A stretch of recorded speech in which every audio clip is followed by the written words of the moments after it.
Olá, sejam bem-vindos à nossa aula sobre o Evangelho de Mateus. Você tem acompanhado as aulas, está lendo o seu manual, está lendo o seu livro. Quem aqui já começou, quem aqui não, quem aí já começou a ler o Evangelho? É muito importante que, além de você estudar o seu manual, eu também incentivo todos os meus alunos sempre a ler o texto da Bíblia. É muito importante que você se aproxime do texto e tenha familiaridade com ele. Faça um propósito de ler toda a Bíblia. Quem não leu ainda toda a Bíblia, é muito simples. Se você dedicar um período aí de 15 minutos, máximo 20 minutos a ler 3 capítulos por dia, 3 capítulos por 3 versículos, vai ficar a vida toda lendo, né? 3 capítulos por dia, incluindo sábados e domingos e feriados, você não gasta nem um ano para ler toda a Bíblia. Eu incentivo que você faça, tome coragem, faça um grupo aí, junto com os seus amigos de sala, e um encoraja o outro, faça um propósito, vamos em frente, ler a Bíblia é muito importante.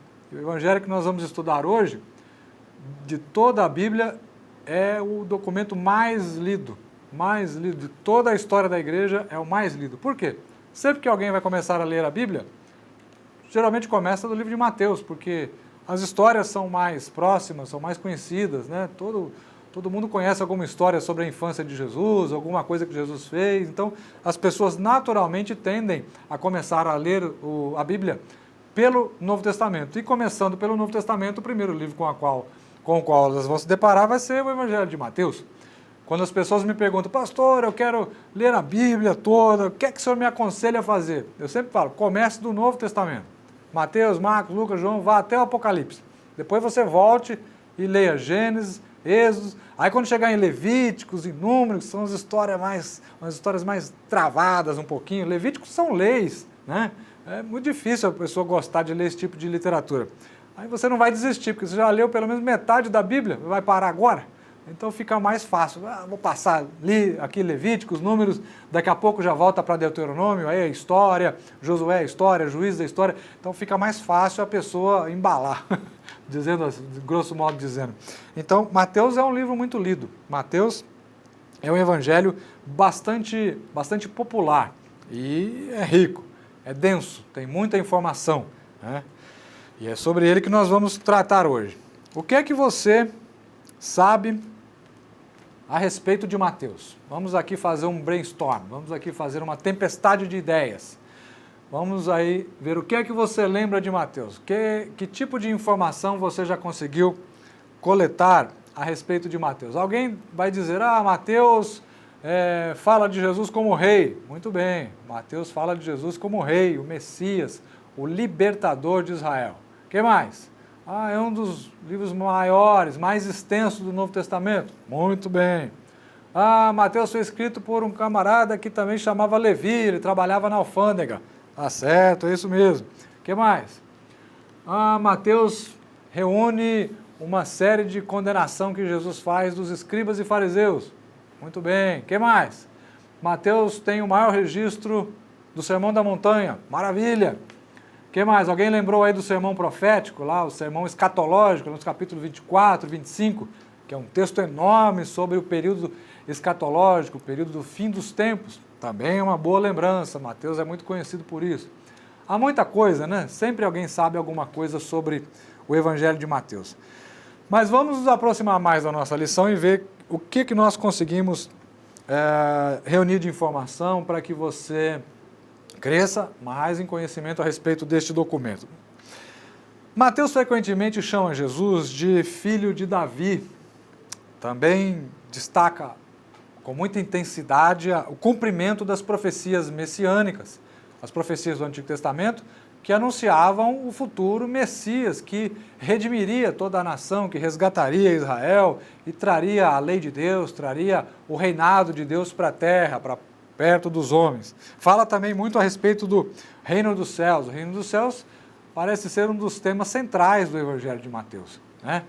E há até as parábolas do reino, né? O reino dos céus é como um grão de mostarda, o reino dos céus é como um homem que fez isso e tal, tal. Mateus reúne esse tipo de discurso de Jesus, as parábolas de Jesus. Jesus ensinou muito por meio de parábolas, e Mateus ele é perito nisso, reunir essas informações e agrupá-las em blocos, né? Mateus ele é muito organizado na composição do seu evangelho. Então, ele organiza as informações que são afins, que são parecidas, que são paralelas, todos os capítulos próximos uns aos outros. Lucas também faz isso, em certo sentido, né? Capítulo 15, por exemplo, de Lucas, nós vamos ver na próxima aula, ele agrupa também algumas informações, como por exemplo, capítulo 15, que fala são as 3 parábolas das coisas perdidas, a ovelha perdida, a dracma perdida e o filho pródigo, que é o filho perdido, né? Mas Mateus, ele vem compor um texto que sirva de fundamento bastante sólido para um grupo de pessoas. Lembra que eu falei na última aula a respeito dos destinatários? Quem é o público destinatário? O público leitor de um documento. No caso de Mateus, são os próprios judeus, né? Mateus tem em mente escrever para judeus. Ele está preocupado em dar informações que fossem relevantes para o leitor judeu. O leitor que está familiarizado com as instituições de Israel, quais são? O templo e o sacerdócio, as dinastias dos reis, as promessas feitas para Davi. Lembrado que no passado Deus havia feito promessas a Davi, né? Nunca faltará um sucessor no seu trono. Essa promessa se cumpriu? Não. O reinado de Davi acabou, mas a palavra de Deus ela não cai por terra. Deus tem zelo pela sua palavra. Então aquilo que foi prometido no passado, não importa o tempo que demore a acontecer, a se cumprir, Deus vela para fazer cumprir. Como Deus havia prometido a Davi, que nunca faltaria um sucessor no seu trono, e depois da morte de Davi, a monarquia de Israel virou uma bagunça na mão dos homens, mas no controle de Deus não.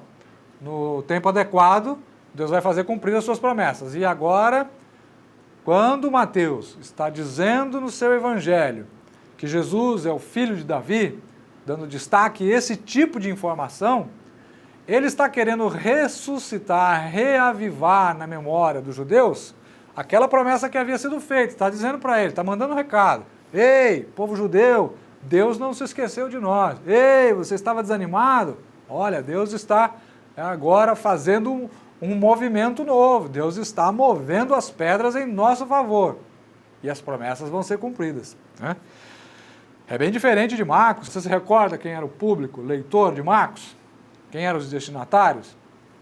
Alguém falou Romanos aí, né? Eu não estou ouvindo, mas eu imagino que você deve se lembrar. Exatamente. Fazia sentido, eu estou fazendo uma pergunta, fazia sentido para os romanos, aquele romano que estava lá na capital do império, que não conhecia nada de judaísmo, não conhecia nada de cultura judaica, que não sabia quem havia sido Davi. Quem foi Davi? Davi foi um grande rei para os judeus, mas para os romanos não significava nada. Os romanos provavelmente não sequer conheciam Davi, sequer sabiam quem foi Saul. Salomão podem ter ouvido por causa do templo, um grande monumento do mundo antigo, mas não sabiam muito mais do que isso não. Então, para Marcos, que tinha como destinatário, leitor romano, que não conhecia nada de cultura e religião judaica, não adiantava ele ficar dando esse tipo de informação. Olha, Jesus é o filho de Davi, a raiz de Jessé. Os romanos vão ler e vão dizer, quem é Jessé? Um homem é uma raiz de alguma coisa? Eu não sei, está confuso. Que ligação está fazendo? Ficaria estranho, né? Você concorda comigo que ficaria estranho? Para o leitor judeu, não. O leitor judeu sabe o que significa a raiz de Davi. O leitor judeu sabe quem foi Davi. Sabe o que significa ser filho de Davi, ser descendente de Davi, ser herdeiro e sucessor de um trono. Então, esse tipo de informação ganha uma proporção diferente na mão de Mateus, que tem um público especialista, né? Eu também falei na aula passada como os romanos eram um destinatário natural do Evangelho de Marcos, que Marcos, então, ele resumiu. Tinha muita informação que não adiantava dar. Informação técnica sobre o sacerdócio, não resolvia dar. Expressões em aramaico, também não. O que Marcos fazia? Já traduzia, né? Ele, às vezes, cita uma expressão em aramaico, que o morador da Palestina, na verdade, de Israel, Palestina não existia na época, O morador de Israel conhecia a expressão. Então Marcos faz até o registro, mas ele traduz. Ó, isso significa aquilo, né? Talita cumi, menina, levanta e anda. Eli, Eli, lama sabachthani, que significa Deus meu, por que me desamparaste? Porque se ele mantém, ou seja, se ele preserva a expressão no original, o leitor romano não vai entender. Já com Mateus a situação é outra. Mateus nada de braçada nesse tipo de informação técnica. Profecia, história de Israel, história da monarquia, as genealogias. Observe que Marcos não faz registro de qualquer genealogia. Já em Mateus a história é diferente, né? Mateus já abre o seu evangelho fazendo um registro minucioso dos principais personagens da história de Israel, traçando a ascendência de Jesus, ou seja, os seus ancestrais, os seus pais, avós, bisavós, até um homem específico. Quem é esse homem? Ele traça a sua genealogia até Abraão. Por que ele registra até Abraão? Porque é em Abraão que começa o registro do povo judeu. Ele é o patriarca de Israel. Ele era um estrangeiro, caldeu, da região da Caldeia, e Deus vai lá e chama Abraão. Capítulo 12, você vê a chamada. Abraão, sai da tua terra, da tua parentela, da casa de teu pai, para uma terra que te mostrarei. Farei de ti uma grande nação, abençoarei todas as famílias da terra, e em ti serão benditas todas as famílias da terra. Algo mais ou menos assim. Você pode conferir depois, lá, capítulo 12 de Gênesis, versículos 1 a 3. Quando Mateus faz o registro de uma genealogia que liga Jesus até Abraão, ele está mandando um recado para o seu leitor. Olha, esse homem é legitimamente um judeu, um herdeiro de Abraão, um descendente de Abraão. Portanto, ele é um forte candidato ao trono. Ele tem todas as prerrogativas humanas, étnicas, prerrogativas da raça, né? Direito à monarquia. Então, tudo está embutido nesta informação. Então, a genealogia ela tem uma função. Eu não conheço ninguém que goste de ler genealogia, mas isso não significa que ela não tenha importância, né? Tudo que está registrado tem uma importância. Quando, por exemplo, algum autor do Novo Testamento fala isso aconteceu no ano de Tibério César, por exemplo, Lucas cita muito essa questão dos imperadores e dos reis, dos governos que estavam no pleno exercício do seu mandato, né? Isso é bom para o historiador. Quando o historiador quer marcar, quando é que isso aconteceu? Olha, Lucas está dizendo que isso aconteceu no ano de Tibério César, no ano do rei Agripa. Quando é que o rei Agripa reinou? Reinou do ano tal até o ano tal. Bom, então muito provavelmente esta ocorrência se deu aqui, dentro desse período. Então você começa a cercar a informação com datas até chegar aproximadamente a uma informação mais precisa. Isso é uma maneira de você traçar a cronologia, fazer datação dos eventos que acontecem dentro do Novo Testamento. Outra informação que é muito rica dentro do material de Mateus, e que não faria sentido para Marcos, porque o leitor dele é bem diferente, era a autoridade de Jesus sobre as instituições. Templo, sacerdócio, sobre a lei. Jesus é superior à lei. Capítulo 5, versículos 21 a 28, vai mostrar que Jesus ele é superior à lei. A propósito disso, nós temos aí até uma fala do Dr. Shedd mostrando a respeito de Jesus e esse relacionamento dele com a lei. Vamos ouvir o Dr. Shedd agora, logo no início da aula, e nós voltamos já. Quer ver? Vamos agora anotar algumas das peculiaridades que se destacam neste evangelho tão amado de Mateus. Como já indicamos, é o evangelho voltado para os judeus. Ele, por exemplo, menciona o imposto do templo, capítulo 17, 24. Ele menciona filactérios em capítulo 23 e versículo 5, eram aquelas caixinhas em que se colocavam textos bíblicos e que eram mais ou menos como amuletos para os judeus.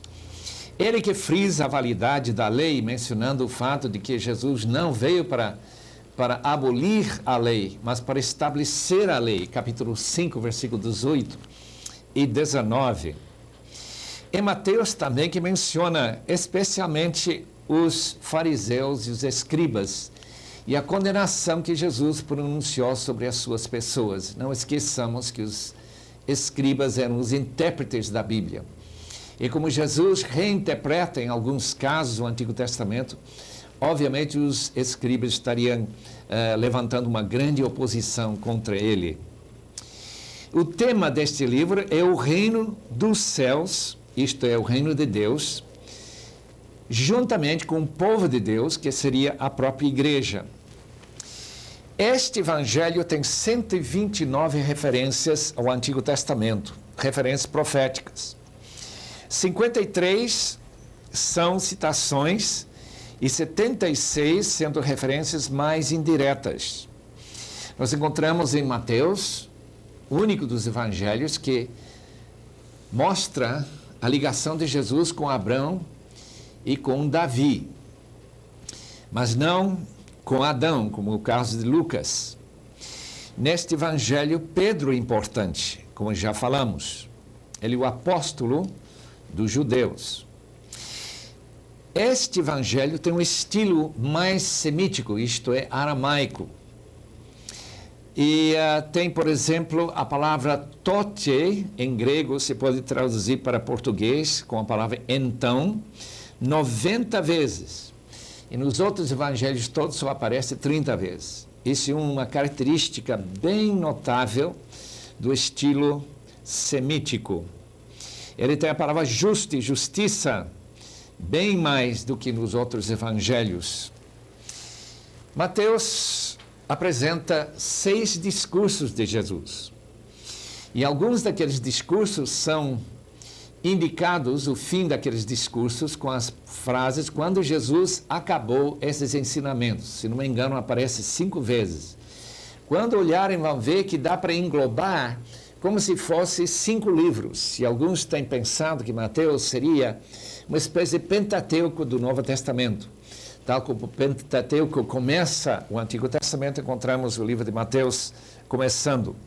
No meio desses textos englobados, quando Jesus terminou de falar isto, ou de dar essas instruções, como nós encontramos em capítulo 7, versículo 28, nós encontramos, em primeiro lugar, o Sermão da Montanha, sua instrução sobre o caráter do cristão, como ele deve ser e como ele deve viver. Depois temos aquela instrução específica no capítulo 10 para os discípulos como missionários, aqueles que levarão a mensagem de Cristo. Tem 8 parábolas do reino no discurso do capítulo 13. Temos, além disso, a parábola sobre o semeador, o trigo e o joio, o grão de mostarda, o fermento, o tesouro no campo, a pérola, a rede e o chefe de família. Essas parábolas são parábolas do reino, um interesse muito especial no Evangelho de Mateus. Ele também tem 4 desses parábolas destinados à multidão, isto é, ao povo em geral, e 4 destinados diretamente aos seus discípulos, com os aspectos internos do reino. Ele ensina muito sobre humildade e perdão. Nós encontramos no capítulo 18, em particular, aquela famosa parábola do homem que foi perdoado uma dívida de 10.000 talentos, uma soma inconcebível para qualquer época da antiguidade. Eram milhões e milhões e milhões. E como ele não tinha nada para pagar, ele foi perdoado, mas ele sai, em vez de perdoar um outro, que devia para ele apenas um pouquinho de dinheiro, talvez uns R$500, ele não perdoa e lança ele na prisão. E o texto tem uma lição muito forte que Mateus frisa, não somente nesse texto, como também em relação à oração dominical, no capítulo 6, que quem não perdoa não pode esperar que Deus o perdoe. Ele denuncia os escribas e fariseus, no capítulo 23, o que os outros evangelhos não falam, o discurso sobre escatologia no Monte das Oliveiras, capítulos 24 e 25, bem mais extenso do que em Lucas, capítulo 21, ou em Marcos 13. Mateus é o único que menciona a igreja especificamente. A igreja, o nome igreja, substantivo, aparece 2 vezes, capítulo 16, 18 e 18, 17. Nós já falamos, dinheiro tem um lugar destacado. A frase para que se cumprisse aparece 10 vezes em Mateus. Dá para entender como este autor está querendo mostrar que o Antigo Testamento já previu a vinda de Jesus. A lei, Israel e a história da salvação apontam diretamente para Jesus. É como se ele é a única pessoa na história de que haja, antes de seu nascimento, muitas referências, e Mateus fica muito impressionado com isso. Ele quer que nós saibamos quais são essas referências. Quando nós lemos em Deuteronômio, capítulo 18, versículos 15 e 18, que surgiria um profeta semelhante a Moisés, nós sabemos que esse profeta é o próprio Senhor Jesus, porque um dos seus títulos é, de fato, aquele que traz a mensagem de Deus para nós. Está aí, então, um registro do Dr. Shed mostrando essa relevância de Jesus e a superioridade dele em relação à lei do Antigo Testamento. Né? Não veio abolir, não veio acabar com a lei. Ao contrário, veio cumprir, resumir. Não aqueles monte de mandamentos. O que mais nós temos? O sábado. Jesus fala que Jesus é Senhor do sábado, porque o Filho do Homem até do sábado é Senhor. Capítulo 12, versículo 8. Jesus acima dos profetas, veja aí, capítulo 12, versículo 41. Os ninivitas ressurgirão no dia do juízo com esta geração, ou seja, os contemporâneos de Jesus, e a condenarão, porque se arrependeram com a pregação de Jonas. E eis que está aqui quem é mais do que Jonas. Ou seja, os ninivitas ouviram a pregação de Jonas e se arrependeram, milhares de pessoas. E Jesus está dizendo: eu sou maior do que Jonas como profeta. Ele, com a sua pregação, conseguiu converter o coração de milhares de pessoas. E vocês que estão ouvindo alguém maior do que Jonas, não se convertem, sabe o que vai acontecer? No dia do juízo, aquela geração que se converteu com a pregação de Jonas vai condenar vocês. Vai dizer: olha, vocês não acreditaram nele, vocês o viram, tocaram, estiveram com Jesus e não creram. Vocês vão ser condenados porque rejeitaram a fé no Filho do Homem. Capítulo 12, versículo 6 diz: pois eu vos digo que está aqui quem é maior do que o templo. As pessoas estavam valorizando o templo porque elas levavam as suas ofertas no templo, e acreditando que o templo sacrificava, santificava a oferta. Jesus fala: ó, meu amigo, se você não crê em mim, não adianta nada do que você está fazendo, porque está aqui quem é maior do que o templo. Se o templo santifica a oferta, quem santifica o templo sou eu, porque eu sou maior do que o templo. Jesus também é maior do que os reis, os mais destacados reis. Capítulo 12, versículo 42. Diz: a rainha do meio-dia se levantará no dia do juízo final com essa geração e a condenará, porque veio dos confins da terra para ouvir a sabedoria de Salomão. E eis que está aqui quem é maior do que Salomão. Olha, a rainha de Sabá, provavelmente os etíopes na África, se deslocou com uma caravana, foi ouvir a sabedoria de Salomão. Ela havia ouvido de Salomão na sua terra, ficou curiosa. Falaram grandes coisas de Salomão. E ela foi conferir se era aquilo mesmo. Então ela, com sua comitiva, foi até Jerusalém, encontrou Salomão, passou muito tempo com Salomão, trouxe presentes para ele. No final, ela acabou elogiando até os empregados de Salomão. Falou: esses homens são bem-aventurados, porque eles trabalham todos os dias na sua presença e têm a oportunidade de ouvir a sua sabedoria. Você é um homem extremamente, absurdamente sábio. E Jesus fala: está aqui quem é maior do que Salomão. Então, Jesus é colocado e apresentado por Mateus como maior do que as principais e mais destacadas instituições e valores de Israel. Então ele está apresentando de fato o Messias. O olhar de Mateus sobre a pessoa de Jesus como um evangelista sinótico, ou seja, que olha em conjunto com Mateus e Lucas, Marcos e Lucas, é um olhar para a pessoa de Jesus na perspectiva da messianidade. o reinado de Jesus. Jesus é o homem, rei, que vem para cumprir as promessas de reinado, de sucessão a Davi, vem cumprir a promessa de bênção para todas as famílias da terra, que havia sido feita para Abraão. Então, Mateus está reunindo informações no seu evangelho para convencer os judeus, que não haviam se convencido ainda, e fortalecer a fé daqueles que já haviam se convertido. Né? Olha, nós estamos no caminho certo. Você que se converteu, de fato está no caminho certo. Olha, veja essa profecia aqui, está se cumprindo nesta passagem. Veja aqui que tal profeta do Antigo Testamento disse isso. Note que isso se cumpriu aqui. Então, Mateus está fazendo essa transição das profecias e promessas do Antigo Testamento para o Novo. É importante, porque isso não havia sido feito. Havia tradição oral, havia aquele boca a boca. Mas agora ele vai reunir isso num documento único, que vai circular nas igrejas primitivas, nas igrejas do primeiro século, e depois eles vão fazer cópias desse documento, e essas cópias chegaram até nós, traduzidas através do trabalho de missionários e de tradutores que Deus levantou para fazer esse tipo de serviço, trazer esse bem, esse patrimônio para a igreja. Né? Em termos de evidências, o que é que nós temos de evidências? Evidências externas e evidências internas. Evidências externas são registros fora da Bíblia, fora do Novo Testamento, que atestam, que confirmam que aquela informação dada dentro do Novo Testamento é real, é verdadeira. Então, nós tiramos evidências externas de livros escritos por historiadores, por religiosos, por filósofos, ou às vezes por correspondência trocadas por pessoas importantes da época de Jesus, mas que não estão dentro do Novo Testamento. A esses registros nós chamamos de evidência externa. Evidência externa que confirma aquilo que está registrado internamente. E evidência interna, evidentemente, vai ser aquele registro feito dentro do próprio documento. Né? Por exemplo, Paulo, quando ele escreve as suas cartas, ele dá a evidência interna de que ele é o autor.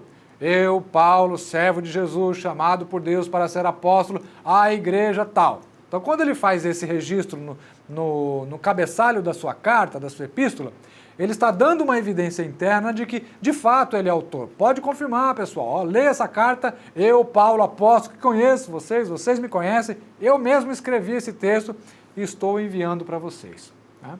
Era muito comum naquela época os documentos chamados pseudoepígrafes ou pseudoepigráficos. Pseudo significa falso. Então, muita gente queria aparecer, sempre tem aparecidinho, né? Os aparecidinhos já existiam naquela época. Então, para aparecer, os famosos anônimos, os ilustres desconhecidos, queriam ser lidos, mas não tinham nome, eles não eram pessoas de expressão. Então, eles escreviam muitos documentos e colocavam em nome de alguém que era poderoso, alguém que era famoso. Né? Aconteceu o plágio, o famoso plágio. Né? Só que era um plágio ao contrário. Em vez de ele aproveitar a ideia do outro e dizer que foi ele que fez, ele faria o contrário. Ele colocava no texto aquilo que ele queria dizer e dizia, foi ele que mandou dizer isso. Foi o Pedro, foi Paulo, foi João. Então, os documentos que estão no Novo Testamento, eles foram crivados, eles foram avaliados, eles foram considerados por aqueles homens que andaram com os próprios apóstolos, com os discípulos dos apóstolos, ou seja, há uma tradição, nós chamamos de escolas, né? Ou colegiado, de pessoas ali da liderança, pessoas sérias, envolvidas com o trabalho da igreja. Então, num determinado período de tempo, eles se reuniram para avaliar se esses documentos, os evangelhos, as cartas, os livros, eles eram legítimos, eram autênticos, né? E se eles eram aceitos em todas as comunidades, isso era um dos critérios para poder ter o documento inserido no Novo Testamento. Não bastava ser um livro importante, ele precisava atender ao critério de aceitação das comunidades. Todas as igrejas têm lido esse documento, elas têm aceitado esse documento, então esse era um dos critérios. O outro critério era ter sido escrito por alguma personalidade de destaque, alguém que andou com Jesus, como João, como Mateus, né? Como Pedro, ou que tenha sido discípulo dessas pessoas. Lucas foi discípulo de Paulo, caminhou com Paulo nas suas viagens missionárias. Então era reconhecidamente uma autoridade dentro da igreja. Marcos foi discípulo de Pedro, Pedro foi discípulo direto de Jesus, então houve uma aceitação. Então esse era um segundo critério. O terceiro critério era se aquele texto promovia a edificação espiritual. Ele deveria contribuir com a edificação espiritual da igreja. Vocês se lembram na aula sobre período interbíblico que eu citei um livro apócrifo. Apócrifo é um livro que não está no Novo Testamento, né? Ele entrou posteriormente dentro da Bíblia da Igreja Católica, foi uma jogada política da Igreja Católica para poder fazer frente à reforma protestante. Então, no movimento chamado Contra-Reforma, eles inseriram aqueles livros apócrifos para dizer, olha, vocês vão seguir os protestantes, vocês vão acompanhar aí Martinho Lutero, João Calvino. Essa turma não detém o monopólio da verdade, a verdade está conosco, a Igreja Católica. Tanto é que nós vamos agora apresentar um conjunto de livros aí que vocês não conheciam. Então eles introduziram esses livros na Igreja Católica como uma jogada política de poder. Mas, de fato, esses livros lá atrás, no século IV, quando foi feito o concílio que decidiu quais livros, de fato, seriam componentes do Novo Testamento, esses livros não entraram, porque os primeiros apóstolos, os pais apostólicos, eles rejeitaram esses documentos. E um dos critérios era se o documento promovia edificação espiritual, né? Porque o livro ele pode ser importante, mas importante dentro de um contexto histórico. Vamos estudar período interbíblico. Então nós precisamos recorrer aos livros de Macabeus. Então Macabeus, embora seja um livro apócrifo, que não contribui para a edificação espiritual da igreja, nem por isso ele deixa de ter um registro importante, histórico, de um período de tempo que não é tratado na Bíblia. Então, se você quer entender a história daquele período, recorra-se aos livros de Macabeus.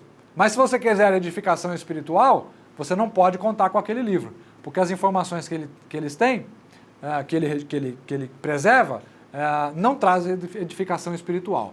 Então, que livros trazem? Esses que estão no Novo Testamento. Para isso, houve o concílio que definiu quais livros fariam parte do cânon do Novo Testamento, ou seja, do conjunto, da biblioteca do Novo Testamento. No momento oportuno, na disciplina certa, você vai estudar isso com mais profundidade, ok? Então, em termos de evidências, nós temos evidências externas e internas. Internas, ou melhor, externas primeiro. Pápias escreveu o seguinte: Mateus compilou as logias em língua hebraica. Logias são ditos, discursos.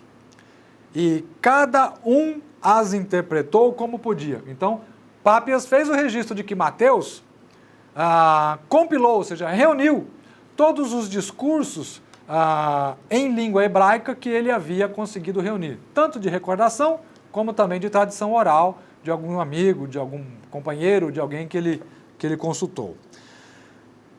Pápias viveu do ano 80 até 155, nasceu no ano 80 e viveu até 155, então está muito próximo, provavelmente foi contemporâneo de João, do apóstolo João. Irineu, é um pouco posterior, nasceu no ano 140, morreu em 203. Ele diz que Mateus também formou um evangelho escrito entre os hebreus na sua própria língua. Então, havia, embora a maioria esmagadora do Novo Testamento tenha sido escrito em grego, com algumas porções em aramaico, Irineu registra que Mateus fez um registro em hebraico, ou seja, fez um evangelho em hebraico para o seu próprio povo, né? E Orígenes, no terceiro século, também cita Mateus. Eusébio, que é o historiador da igreja, escreveu História Eclesiástica no quarto século, também atribuem a Mateus a autoria do evangelho. Isso são evidências externas. Evidência interna, você tem aí no seu manual, um escritor era judeu-cristão. O livro de Mateus é distintamente judaico. Há 53 citações diretas do Antigo Testamento, mais do que qualquer outro documento no Novo Testamento. Isso só pode ser feito por quem conhece a cultura, por quem conhece a lei, não somente a lei civil, mas a lei religiosa do povo, que é o que regulava a nação. Até hoje há um esforço entre os judeus de serem guiados pela lei, somente a lei religiosa. Tanto que casamento civil não existe em Israel até hoje, né? O casamento religioso é o que predomina. Inclusive é o mais barato, ou até grátis. Se você quiser casar no civil, você tem que pagar uma fortuna. Enterros também, até hoje.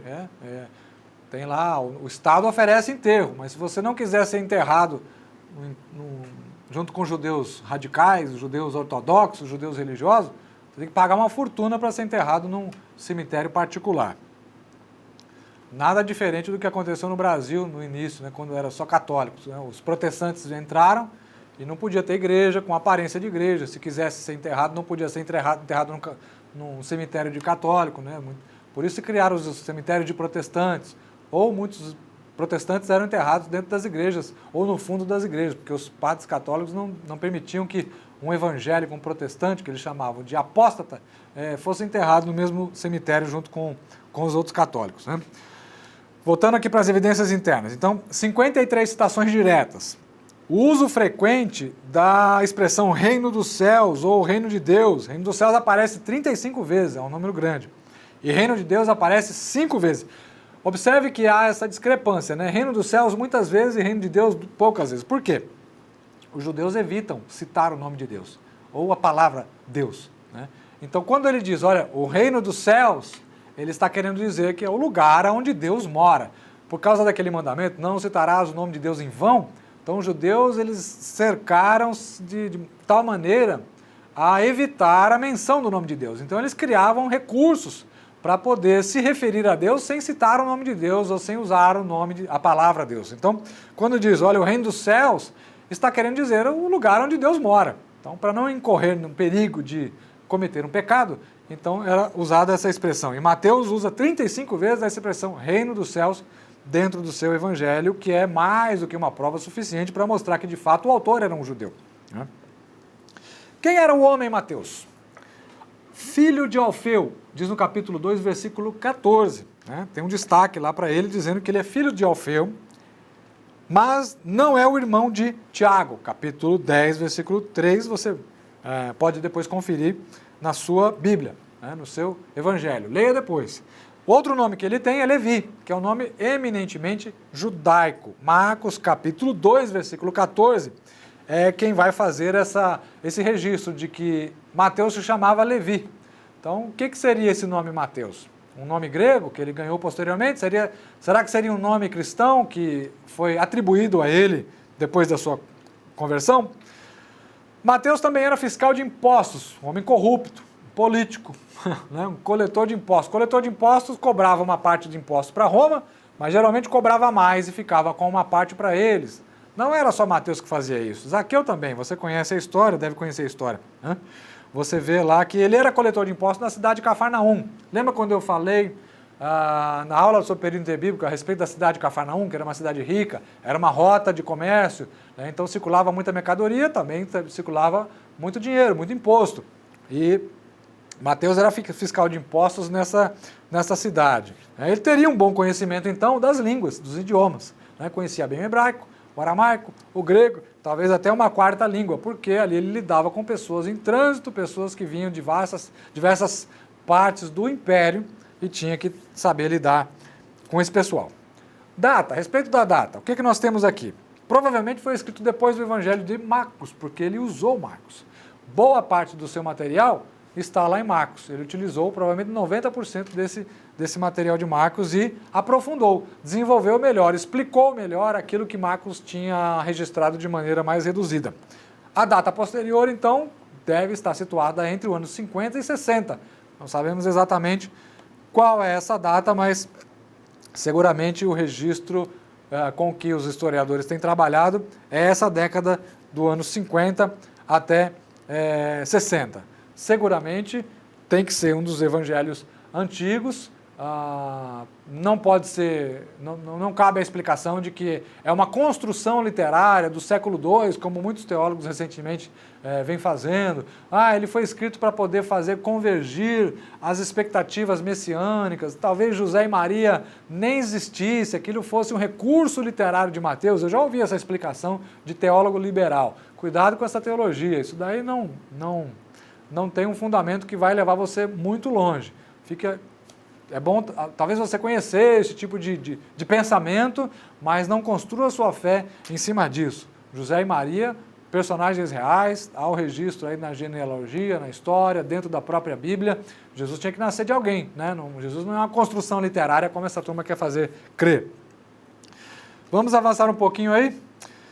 Você tem, depois, dentro do seu manual, aí o propósito, eu quero destacar o fato de resgatar, tem mais propósitos, mas eu quero dar um destaque, porque o nosso tempo é curto, para o resgate do Antigo Testamento e a apresentação desse Antigo Testamento como cumprindo-se dentro desse plano de Jesus. Nascimento, vida, obra, morte e ressurreição, né? Então, em cada momento da vida de Jesus, Mateus tem um propósito de estabelecer ali um elo com o Antigo Testamento, com uma profecia, com uma promessa, com um fato histórico do Antigo Testamento. Então, ele faz uma costura dessas porções do Antigo Testamento durante toda a narrativa que faz da vida de Jesus. Peculiaridades. É o Evangelho que tem diversas peculiaridades. Já destacamos várias vezes aí que ele é voltado para judeus, ele fala do imposto do templo, ele fala da importância da lei, com destaque que nós demos aí para o Dr. Shedd, fala dos filactérios, que era o filactério, vou até colocar uma foto, veja aí na foto que eu tirei quando eu estive ali em Jerusalém, no Muro das Lamentações. Veja esse camarada que eu estou mostrando aí. Veja que ele tem os adereços, né, no seu corpo, na sua vestimenta, que são próprios da religião de Israel. O filactério é essa caixinha que vai aí amarrada à testa do judeu, né? Então, dentro dessa caixinha, ele traz ali uma porção de um versículo de Deuteronômio, né? Está registrado ali, na verdade são 4 trechos da Torá. A Torá era a lei do Antigo Testamento. Quando Jesus fala para os judeus assim, olha, vocês estão querendo dizer que vocês são peritos na lei, vocês alargam os seus filactérios, Jesus está dizendo o seguinte, olha, vocês estão colecionando uma caixinha de textos para dizer que vocês conseguem memorizar muitos textos, conhecem, são os doutores da lei, mas de fato, na prática, isso não tem mostrado fruto algum, porque vocês são intelectualmente memorizadores da lei, mas não conseguem traduzir essa lei em ações práticas. O fato da lei estar na cabeça de vocês não significa que ela desceu ao coração. Então, o que eu quero? Eu quero um novo nascimento, eu quero uma mudança interior, eu quero um renascimento de cima, do alto, do espírito, e isso eu não estou vendo em vocês, né? Então, veja aí, o filactério até hoje é usado pelos judeus, é quase que uma vaidade, né? Uma vaidade do judeu ali mostrar que, de fato, ele preserva tudo isso, mas isso não está surtir um efeito que Jesus esperava que surtisse. Depois você vai ter outros textos, quando nós estudarmos João, por exemplo, Jesus vai tratar disso lá com Nicodemos, né? Tem que nascer do alto, né? Não é só nascer de baixo, não. E Nicodemos não entende, mas como é que eu posso nascer de novo sendo velho? E Jesus quase que tira uma onda com ele. Como você, sendo mestre da lei, não entende isso? Não era novidade, já havia um texto em Ezequiel que falava sobre isso, mas depois nós vemos isso na aula de João. Não vou guardar a surpresa para depois. Vamos mais à frente aqui. O que nós temos ainda de peculiaridades dentro do Evangelho de João? O registro das parábolas do reino, né? Você tem no capítulo 13 as parábolas do reino. São elas: parábola do semeador, a parábola do joio e do trigo, a parábola do grão de mostarda. Vamos colocar na nossa lousa aí. Então, rememorando: semeador, joio do trigo, grão de mostarda, parábola do fermento, o tesouro no campo, a pérola de grande valor, a parábola da rede e a parábola do chefe de família. Então, 8 parábolas. Veja aquilo que eu falei no início da aula, a organização de Mateus. Ele agrupa assuntos afins. Então, pegou esse capítulo 13 e reuniu as principais parábolas, 8 parábolas que tratam do reino. A importância do reino, o valor do reino, o alcance do reino, a organização do reino, né? A questão, por exemplo, essa do tesouro do campo. O reino dos céus é como um tesouro que está enterrado num campo, que um homem descobre, ele vai e vende tudo que tem e compra o campo. Ou seja, é o preço que se paga, a salvação está lá, você paga o preço da obra, ou seja, o campo é onde nós semeamos, né? Vamos fazer missões, pregar o evangelho, levar a palavra de Deus, cuidar dos necessitados, socorrer os pobres, né? Esse é o trabalho que nós fazemos no campo, né? Agora, quando é pago o preço, já vem o pago o preço da obra, você já tem lá a salvação, ou seja, o tesouro é a salvação, ela já está no campo. E quem é que vai para o campo? Somente aqueles que aceitam que aquele tesouro tem valor, né? Ou seja, a salvação não é por obras, a salvação é por fé. Então, onde é que a fé é demonstrada? Um homem tinha posses, vendeu as suas posses e comprou um campo. Você olhava o campo, não tinha nada. Não tinha uma casa, não tinha um prédio, não tinha uma plantação, não tinha nada de aparente que valia a pena vender as suas posses e comprar o campo. Mas havia um tesouro enterrado ali, né? Então você, pela fé, você compra aquele tesouro e depois você vai construir em cima disso. Então é uma parábola do reino, uma parábola que mostra o valor do reino. Então as parábolas elas vão destacar aspectos importantes que precisam ser destacados, né? Geralmente uma parábola traz, via de regra, um ensinamento principal, que é um ensinamento importante daquela parábola.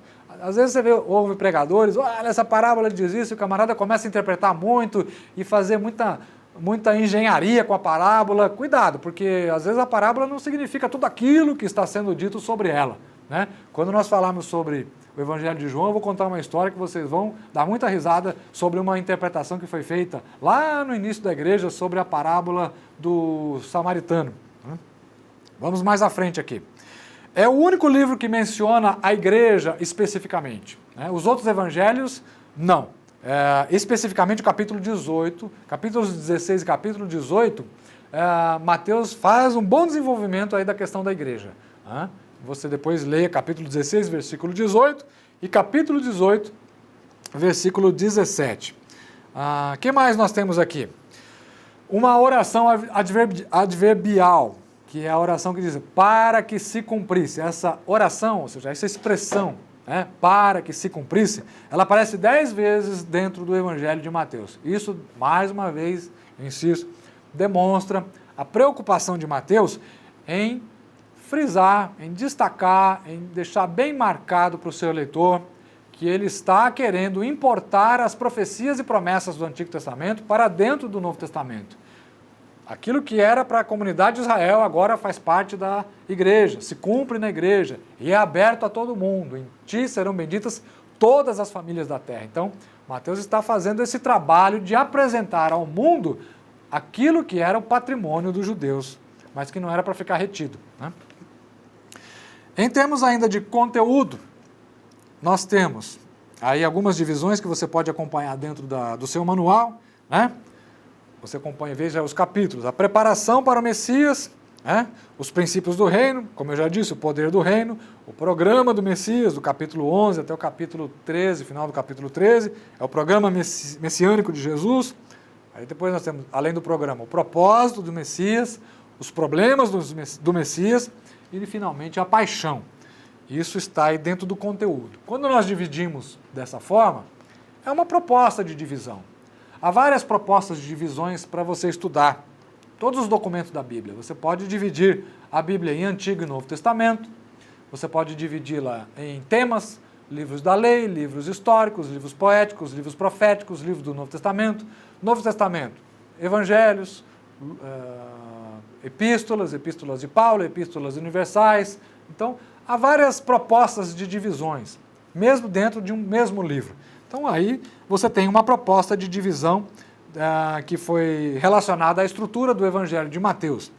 Talvez você leia um livro sobre o Evangelho de Mateus, um comentário, encontre uma outra proposta. Foi uma maneira que aquele autor encontrou para estudar. Então, não se assuste com isso, né? Às vezes uma proposta enfatiza determinado detalhe ou determinado viés, a outra enfatiza a outra, mas é importante que você saiba que uma não significa que a outra está errada, ok? E a questão dos temas. Temas, como eu já destaquei, você já deve ter percebido, são muitos, né? Ele vai destacar a messianidade, a humanidade de Jesus como rei, a humanidade de Jesus como homem da etnia, ou seja, um candidato legítimo ao messianato. Para ser Messias não podia ser um estrangeiro, né? Porque o Messias estava intimamente relacionado à questão da preservação da pureza do sangue, né? Mesmo no anticristo. Provavelmente o anticristo será um judeu ou alguém que tem alguma ligação, porque senão ele não vai ser aceito. Os judeus vão fazer uma aliança com o anticristo, e se ele não tiver nenhuma relação com a nação, com a etnia, como é que os judeus vão fazer uma ligação? Como é que eles vão aceitar o anticristo e fazer um pacto com ele, como Paulo fala, como outros autores falam? Então, esses são detalhezinhos que a gente precisa prestar atenção, né, quando a gente estudar escatologia e ensinar. Um outro módulo, não se preocupe com isso agora. Então, temas principais, você tem cristologia, nascimento de Jesus. Jesus aparece 150 vezes sendo chamado de Cristo. Jesus 150 vezes e Cristo 17 vezes, desculpa. Cristo 17 vezes, ou seja, Cristo é uma palavra que significa ungido. Messias é a mesma palavra hebraica que significa ungido, né? Cristo é uma palavra grega. Messias é uma palavra hebraica. As duas significam ungido, ou seja, ungido por Deus, pelo Espírito Santo. O Espírito está sobre mim, pois que me ungiu para. Né? Lembra desse texto? Lá em Isaías capítulo 61, que em Lucas capítulo 4, Jesus lê quando está na sinagoga. Então, Jesus aparece 150 vezes e Cristo aparece 17 vezes. Ele é chamado de Filho de Deus, nunca nos lábios de Jesus. Jesus não se chama de Filho de Deus, sempre nos lábios dos outros. Caifás chama ele de Filho de Deus, quando ele é desafiado por Satanás no deserto. Tu és o Filho de Deus? Se tu és o Filho de Deus, ordena que essas pedras sejam transformadas em pães. Então o próprio Satanás chama ele de Filho de Deus, mas Jesus mesmo não faz uso dessa prerrogativa. Ele é chamado de Senhor, do grego Kyrios, que é uma expressão que aparece na Septuaginta, que é a tradução que foi feita do Antigo Testamento para o grego, lá na cidade de Alexandria, no reinado dos Ptolomeus. Lembra que eu falei dos Ptolomeus na aula sobre período interbíblico? Então, isso foi um benefício que também houve aí, né?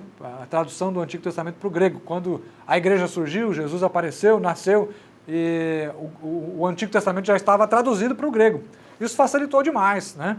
Porque aí Paulo, Pedro, João já tinham o texto em grego, que era a língua oficial do Império, já tinha isso pronto para poder pregar. Muito bem. Há outros temas principais que você tem registrado no seu manual. Eu quero que você leia, se ainda não teve a oportunidade de fazê-lo. Dê uma lida nos temas, nos versículos, e você vai ainda ter um ganho de conhecimento a respeito de tudo isso que nós estamos dizendo aqui.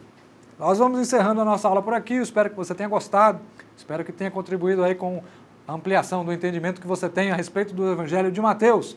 Na próxima aula nós vamos estudar o Evangelho de Lucas, também um evangelho muito rico, que tem um grupo de informações que não estão registradas em Mateus e você vai gostar, eu tenho certeza disso. Espero você na próxima aula.